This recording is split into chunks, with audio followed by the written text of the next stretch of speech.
Welcome to Chillin' 101. We hope this video helps. You need to stop sync now so files won't be in use. Right-click the OneDrive cloud in the notification area, open Settings, then Account. Choose Unlink this PC to cut sync immediately. This prevents locks and local changes. Next, sign out of your personal account. Make sure you keep any work or school account if required.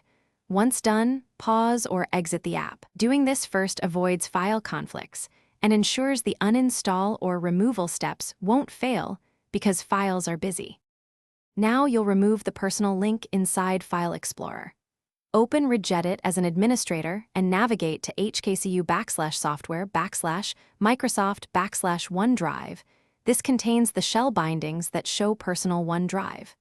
Carefully delete or rename the registry keys that reference personal account entries. Renaming adds a safety fallback.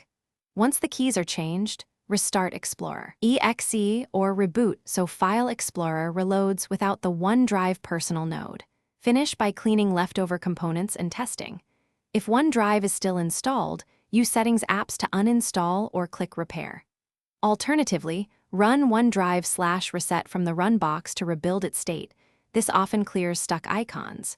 If File Explorer still shows personal entries, restore the registry backup you saved and reopen Regedit to verify keys were changed correctly.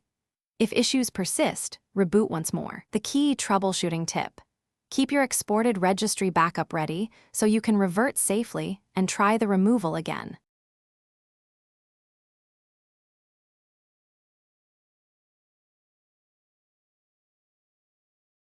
Thanks for watching. Consider subscribing if we helped you.